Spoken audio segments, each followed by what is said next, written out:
The crib of one of our best-loved poets, Hone Tūwhare, has been restored and is officially opening this Friday at Rakitamo, Kākā Point in the far south to mark what would have been his 100th birthday. To coincide with this event, the Hone Tūwhare Trust has also awarded inaugural residences to Wairere Tame Iti, Tracey Tawhiao and Ati Teepa, the first residency to be developed in the home of Māori poet, artist and creative. Tūwhare Trust member Jeanette Wikaere no Ngāti Pukenga is with us now. Tēnā koe, Jeanette, thank you for joining us. Tēnā koe, kia ora. How exciting is this for the Trust and everyone else and the Kākā Point community? And what can you tell us about the plans for Friday's launch? Yeah, we're really, really excited. It's been a long journey with the crib and for the Trust and for the community. So we have his birthday on his 100th birthday on Friday, and a lot of the Tūwhare whānau and the Trust and a lot of our supporters and friends and artists and lots of different people who have been part of the journey over the last few years are all coming together on Friday. The whānau itself will have some time in the whare at dawn, just to spend their own time in their papa's home, and then we have an official opening on Friday lunchtime, and we have I just got photos this morning. Big marquee got put up this morning on the back lawn at Hone's house, and so there'll be a bit of a party. We'll have a whakatōhea and welcome everybody to his whare, and there'll be lots of kai. Kākā Point is very well known for great kai moana, which is what Hone based a lot of his poetry on, and it's right across from the ocean, so it's got a beautiful view of the sea, and it's a really lovely place. So we'll have lots of kai, drink, and fun, really, in true Hone Tūwhare style. What a wonderful opportunity for everyone to get together. Hone passed away in 2007. Talk to us about the legacy he left behind. Yes, he started writing at a young age. He got interested in poetry in his 20s through R.A.K. Mason. He published his first book in 1965, and so from that point on, really developed a huge volume of poetry publications and hundreds and hundreds of poems that we all know and love.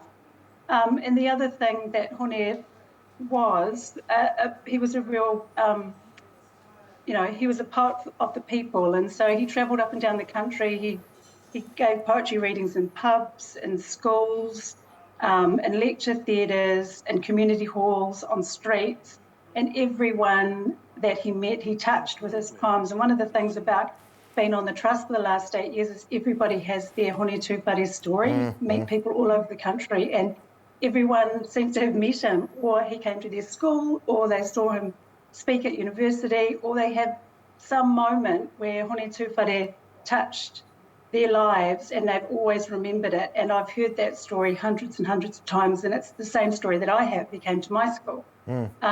So that's the legacy, really. He inspired people and he touched so many people from so many walks of life, from children to older people, Māori, Pākehā, everybody.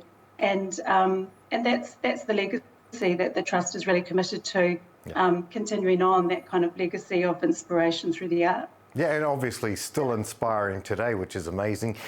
Jeanette, talk to us about the Hone Tūwhare Creative Residency itself. What makes the Kākā Point crib so special, and why are Tame, Tracey and Ati the right candidates for the first Tūwhare residency? Well, sorry, Hone's home, his crib, is a really special little place. We've restored it, but you can walk in there and it looks like nothing's been done because we've taken it apart and put it back exactly the same. So he's still very much there, and you can feel his presence still there. And it's a beautiful, peaceful, inspiring, isolated place in Aotearoa that is an amazing place to be able to think and create. One of the things about the Trust thinking through who would be our inaugural resident or residencies, as we've got at the moment,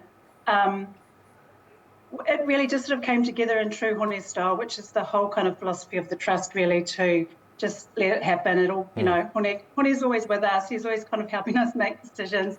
And it all came together, and it actually has been completely perfect. Tame and Hone knew each other. They had a really close relationship. So we have the opportunity to bring someone in as our inaugural resident who actually knew Hone and loved and worked with him.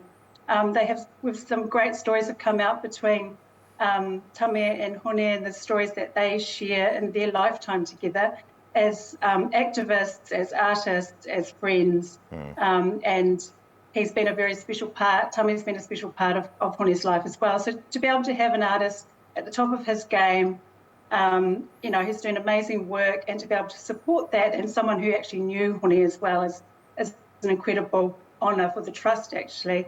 Tracey's also had her long relationship with the Tūwhare whānau, and is an amazing and accomplished both writer and artist. And Ati is new, coming through with a really beautiful, if you've seen his poetry, starting to make beautiful poetry and in that kind of emerging writing space. So it's really wonderful to bring on another new, politically strong voice as well. So the three of them together, I think, is going to be an amazing opportunity, and just to be able to support three artists to come down to Kākā Point and use that time and space as a real sort of inspirational opportunity to develop more work. Jeanette Wikaira from the Tūwhare Trust, thank you so much for your time today. Congratulations on your incredible journey, and all the best for Friday. Kia ora, thank you very much.